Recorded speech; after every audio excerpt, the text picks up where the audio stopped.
Hello, hello. Read aloud number 3. Hope you guys are enjoying it. This one is chapter 2, A Message to the Mayor. Wonder what it could be. Lena often took different routes between school and home, sometimes just for variety. She'd go all the way around Sparks Swallow Square or way up to the shoe repair shop on Lever Street. But today she took the shortest route because she was eager to get home and tell her news. She ran fast and easily through the streets of Ember. Every corner, every alley, every building was familiar to her. She always knew where she was, though most streets looked more or less the same. All of them were lined with old two-story stone buildings, the wood of the window frames and doors long unpainted. On the street level were shops. Above the shops were apartments where people lived. Every building at the place where the wall met the roof was equipped with a row of floodlights, big cone-shaped lamps that cast a strong yellow glare.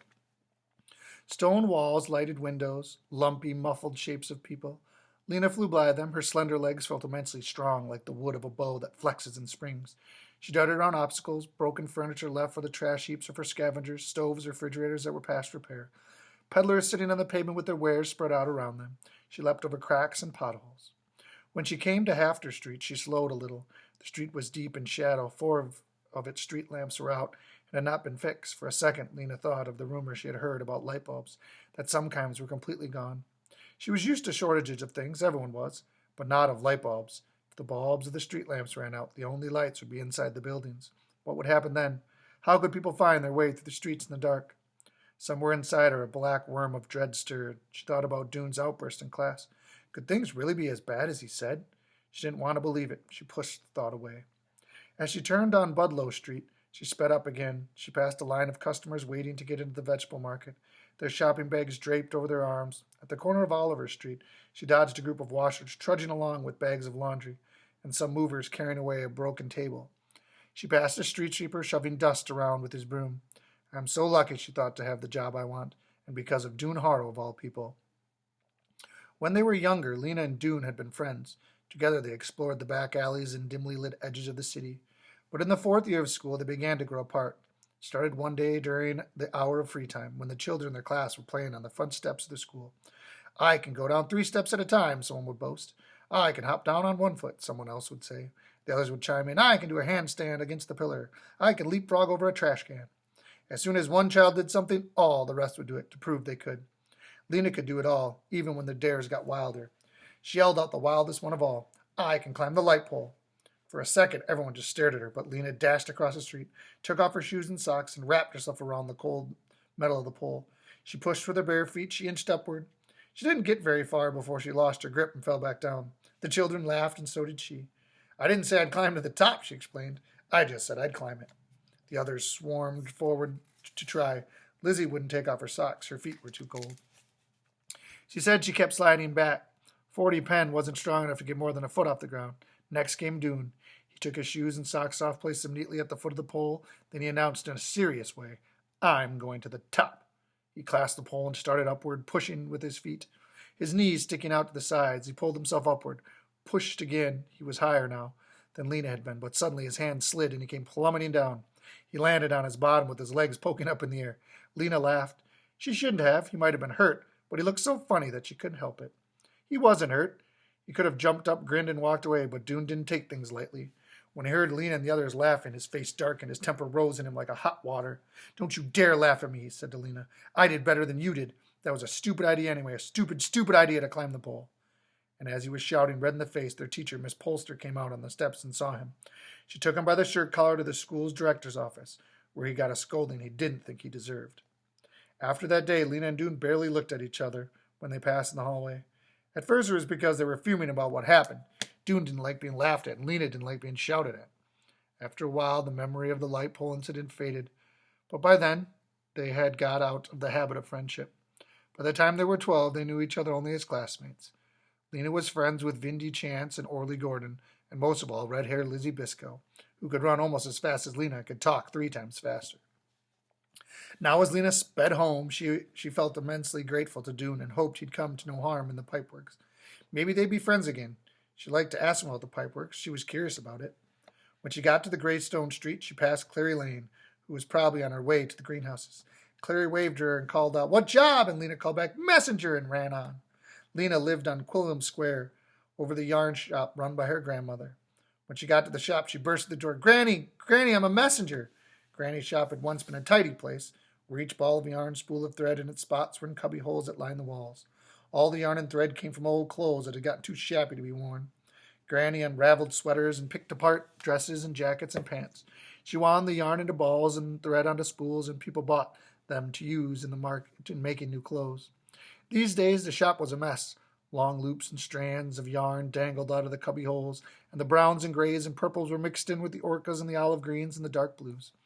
Granny's customers often had to spend a half an hour unsnarling the rust-red yarn from the mud brown, trying to fish out the end of a thread from a tangled wad.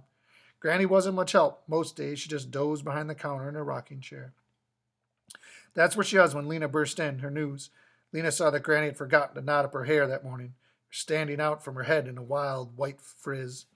Granny stood up and looked puzzled. You aren't a messenger, dear. You're a schoolgirl, she said. But, Granny, today was assignment day. I got my job, and I'm a messenger. Granny's eyes lit up, and she slapped her hand down on the counter. I remember, she cried. Messenger, that's a grand job. You'll be good at it. Lena's little sister toddled out from behind the counter on unsteady legs. She had a round face with round brown eyes. At the top of her head was a sprig of brown hair tied up with a scrap of red yarn. She grabbed on Lena's knees. Weena, she said. Lena bent over and took the child's hands. Poppy, your big sister got a job. Are you happy, Poppy? Are you proud of me? Poppy said something that sounded like hoppy, hoppa, hoppy. Lena laughed, hoisted her up, and danced with her around the shop.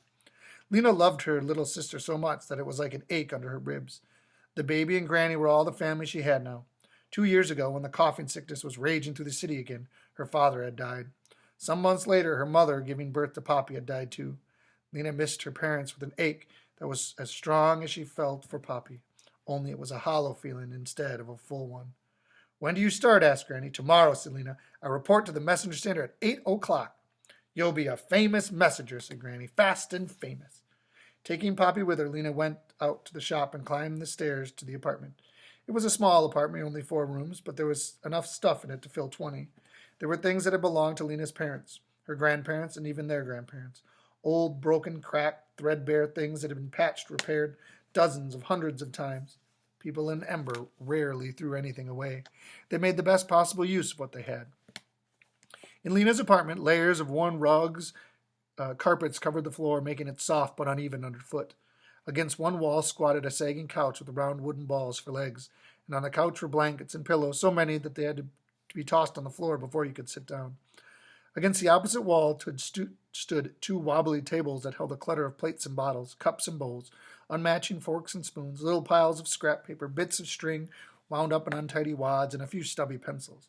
There were 4 lamps, 2 tall ones that stood on the floor and 2 short ones that stood on the tables, and in uneven lines up near the ceiling were the hooks that held coats and shawls and nightgowns and sweaters, shelves that held pots and pans, jars with unreadable labels, and boxes of buttons and pins and tacks. There were no shelves. Where there were no shelves, the walls had been decorated with things of beauty, a label from a can of peaches, a few dry yellow squash flowers, a strip of faded but still pretty purple cloth. There were drawings, too. Lena had done drawings out of her imagination. They showed a city that looked somewhat like Ember, except that its buildings were lighter and taller and had more windows.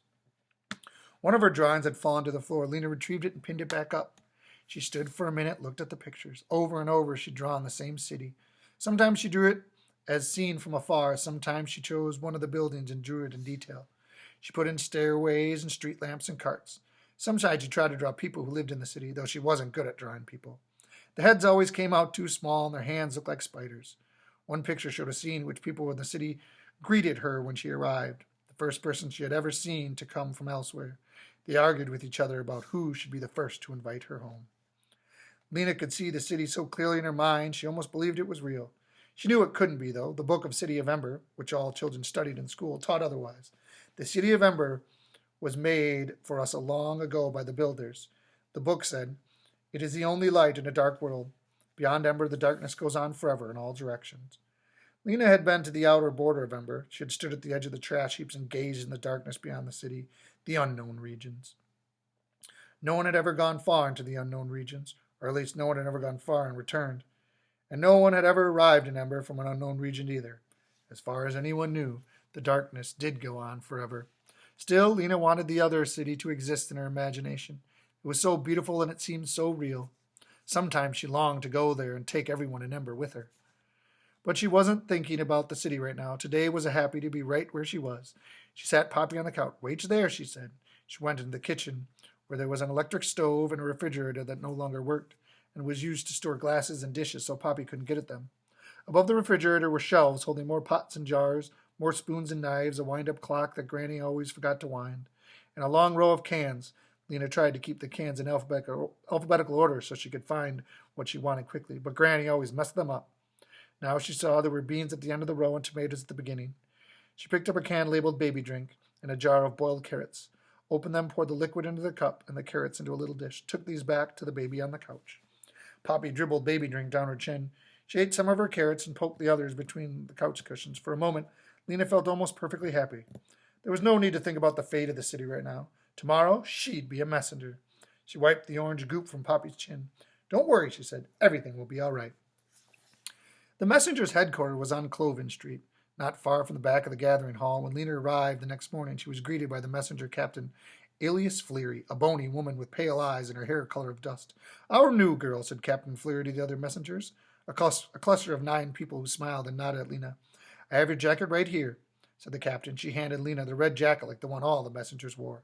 It was only a little too large. From the clock tower of the gathering hall came a deep, reverberating bong. 8 o'clock, cried the Captain Fleary. She waved a long arm. Take your stations. As the clock sounded 7 more times, the messengers scattered in all directions, and the captain turned to Lena. Your station, she said, is Garden Square.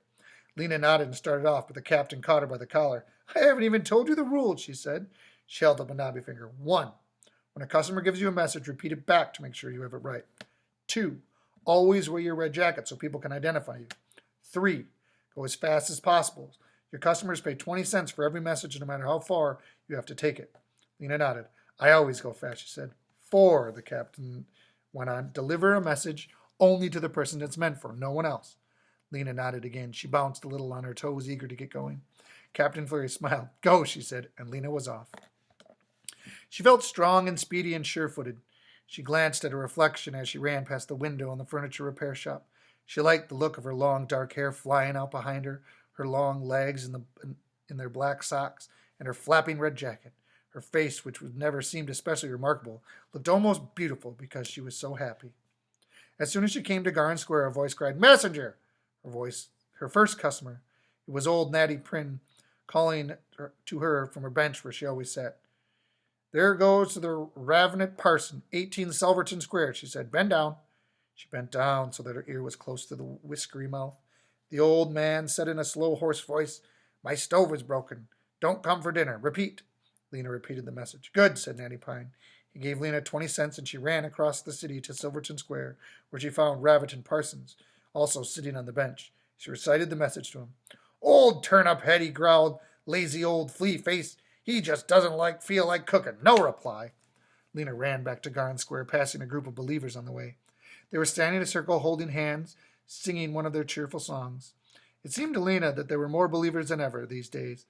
What they believed, she didn't know, but it must make them happy. They were always smiling. Her next customers turned out to be Mrs. Polster, the teacher of the 4th year class. In Miss Polster's class, they memorized passages from the Book of City of Ember every week. Mrs. Polster had charts on the walls of everything, with everyone's names listed. If you did something right, you made a green dot by your name. If you did something wrong, she made a red dot. You need to learn, children, she always said in a resonant, precise voice, is the difference between right and wrong in every area of life. And once you learn the difference, here she would stop and point to the class, and the class would finish the sentence, you must always choose the right. In every situation, Miss Polster knew the right choice. Now here was Miss Polster again, looming over Lena and pronouncing her message. To Anisette Lanford, 39 Hum Street, as follows, she said. My confidence in you has been seriously diminished since I heard about the disrespectable activities in which you engaged on Thursday last. Please repeat. Took Lena 3 tries to get this right. Uh-oh. A red dot for me, she said. Miss Polster did not seem to find that amusing. Lena had 19 customers that first morning. Some of them had ordinary messages. I can't come on Tuesday. Buy a pound of potatoes on your way home. Please come and fix my front door. Others had messages that made no sense to her at all, like Miss Polster's. But it didn't matter. The wonderful part about being a messenger was not the messages, but the places she got to go. She got to go into houses of people she didn't know, and hidden alleyways and little rooms in the backs of stores. In just a few hours, she discovered all kinds of strange and interesting things. For instance, Miss Sample, the mender, had to sleep on her couch because her entire bedroom, almost to the ceiling, was crammed with clothes to be mended. Dr. Felina Tower had a skeleton of a person hanging against her living room wall, its bones held in place with black strings. I study it, she said when she saw Lena staring. I have to know how people are put together. At a house on Callow Street, Lena delivered a message to a worried-looking man whose living room was completely dark. I'm saving on light bulbs, the man said, and when Lena took a message to Can Cafe, she learned that on a certain day, the back room was used for meeting place for people who like to converse about great subjects. Do you think an invisible being is watching over us all the time? She heard someone ask. Perhaps, answering someone else. There was a long silence, and then again, perhaps not. All of it was interesting. She loved finding things out. She loved running. And even by the end of the day, she wasn't tired. Running made her feel strong and big-hearted. It made her love the places she ran through and the people whose messages she delivered. She wished she could bring all of them the good news that she desperately wanted to hear. Late in the afternoon, a young man came up to her, walking with sort of a sideways lurch. He was an odd-looking person. He had very long neck with a bump in the middle and teeth so big they looked as if they were trying to escape from his mouth. His black bushy hair stuck up from his head in untidy tufts. I have a message for the mayor at the gathering hall, he said. He paused to let the importance of this be understood. The mayor, he said, did you get that? I got that, said Lena. All right, listen carefully. Tell him, delivery at 8 from Looper. Repeat it back. Delivery at 8 from Looper, Lena repeated. It was an easy message. All right, no answer required. He handed her 20 cents and she sprinted away. The gathering hall occupied one entire side of Harkin Square, which was the city's central plaza. The square was paved with stone. It had a few benches bolted to the ground here and there, as well as a couple of kiosks for notices.